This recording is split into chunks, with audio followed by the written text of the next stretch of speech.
Hi everybody, welcome back to the 10th of an hour with Griffin Bridgers. For today's episode, episode 42, we're going to have a little less of a technical discussion and we're going to look more into just the basics of will execution.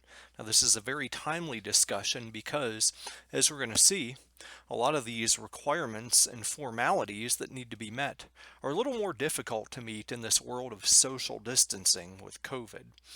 And it also highlights some of the issues that can go wrong where, for example, if you have an online will or will form that you purchase, even if the terms of the will are okay, the execution, if not supervised by an attorney, could easily be botched or if not executed according to specific instructions. So, we'll dive into those issues today, but as always, this presentation is not intended to substitute for legal or tax advice.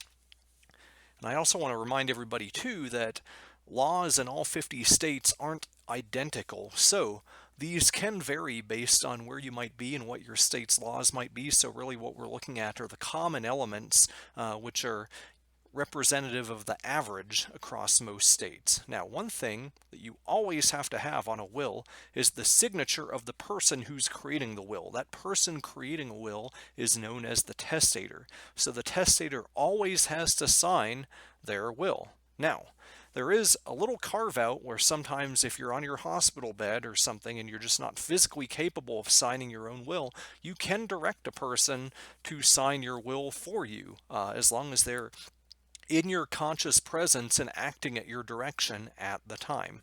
Now, I do want to call out that really what we're looking at today are formal witnessed wills that are usually typewritten. However, if all material provisions of a will are in a testator's handwriting, then the testator can just sign the will, and this is known as a holographic will. Now, some states recognize those, some states don't. So if you're in a crunch, you could always have a holographic will, but it's good not to rely on that exception if you want to really truly have an estate plan that stands up. Now, most states require for anything other than a holographic will that you have at least two witnesses witness the testator's signature to the will and then sign the will as well. Now, you don't necessarily have to have witnesses. You can just have a notary who notarizes the testator's signature, but that may make it a little more difficult for the will to stand up in court and makes it easier for somebody to challenge the validity of the will. It takes away the presumption of validity. Now, where we've had some issues with COVID is that the witnesses traditionally must watch the testator sign, and the definition of watch means that they have to be in person watching the active signature, or maybe just in the next room where if they wanted to, they could get up and see that active signature.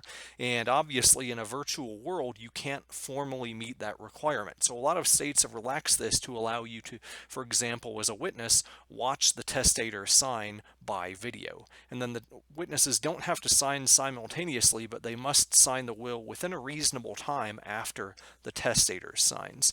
Now, in most states, you don't necessarily have to meet this requirement, but it's recommended that witnesses be disinterested. So what that means is that a person who stands to inherit under the will does not make for I wouldn't say valid is the right word, but they don't make for a reliable witness. So it's easier to challenge a will if you have interested witnesses. So because of that, that's why a lot of law firms will have an attorney or legal staff there witness wills instead of having family friends of a client, because it's less likely that somebody in the law firm would be treated as an interested witness. And then finally, notarization is another piece to this that isn't necessarily required, but it's very helpful. It creates a presumption that all signatures are valid, and it can prevent the witnesses from having to come into court and testify as to the validity of the will, because it might be hard to find witnesses if 20 years, 30 years down the road, that's when the will is actually probated.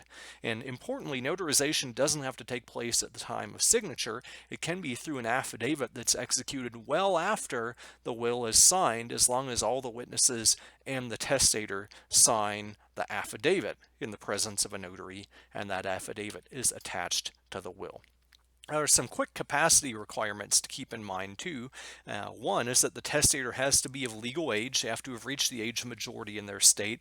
This is usually 18 plus depending on the state, although an emancipated minor could be a testator as well of valid age. Now, the testator has to know what they're signing. They have to know that the instrument in front of them to which they're affixing their signature is actually their will. You can't trick a person into signing a will and have that stand up in a court of law. And then mentally, the testator has to generally know the size of their estate and know the objects of their bounty. The objects of their bounty are the natural persons who one would expect to inherit from the testator. So the testator kind of has to know who their friends and family are. As long as mentally they know those things, then it's easy for the will to stand up, even if they're just in a lucid interval, like during Alzheimer's or dementia or something like that. You don't have to have constant soundness of mind. You only have to meet these couple of requirements here. Now, as an example of this, I always cite the example teaching that if somebody wrote a will that said, I leave $5 billion to my son Mickey Mouse, then they would probably fail the size of the estate measure and the objects of bounty measure. But either way, that kind of gives you a quick illustration of what I mean. And then finally, the testator cannot be under the undue influence of another person when signing. Now, this is really important when you have a will that favors one person over another, where maybe everybody would be expected to inherit equally. So you often see this with a child who's a caregiver or something like that, or a close friend who's a caregiver, where they're in a situation where the testator could trust them and the testator could be susceptible to pressure to change the will to favor that person. Now, that may be the testator's own idea, or it may be the product of an idea being fed to the testator, but either way, in those sorts of situations where a will is one-sided, it's much easier to strike it down if undue influence, or the opportunity for undue influence, can be proved by other potential heirs under the will. Now, finally, once you have a valid will that's been executed, it's important to keep it in a safe place and be careful how you care with or deal with that original instrument, because even though we're in an electronic world, courts still require a paper copy of your will. Now, there's some electronic will statutes out there that are starting to make the rounds in different states, but that's a discussion separate from today. Now, once you have a will in place, if something changes and you want to change a name or something in it, anytime you change the terms of your will or delete provisions of your will, you can't simply strike through or write in the change and initial like you would on a contract. Instead, any act or change or deletion has to be done in front of two witnesses and potentially a notary as well, through what's known as a codicil. That's an amendment to your will. So you can't simply strike through provisions on your original will or write in new provisions. Those probably won't be respected, although that's being relaxed in a lot of states. But in the worst case, that, along with any act of tearing, writing on, burning, or marking through your will, can be interpreted as an act of revocation. So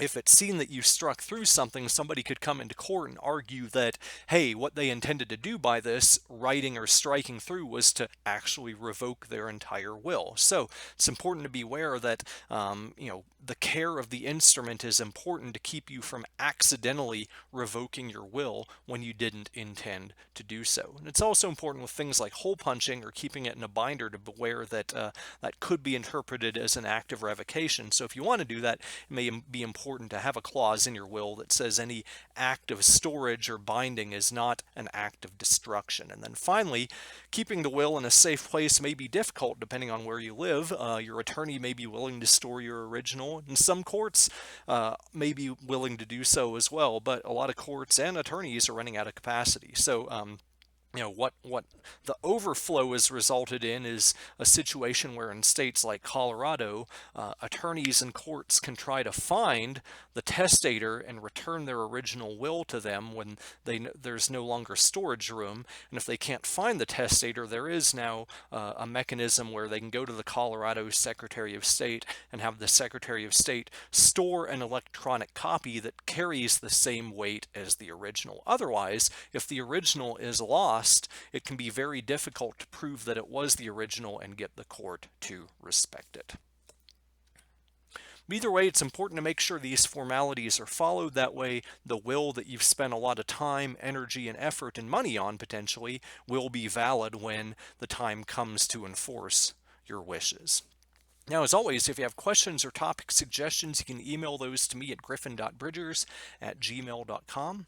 But thank you for listening to this episode of the 10th of an Hour, and I look forward to seeing you in the next one.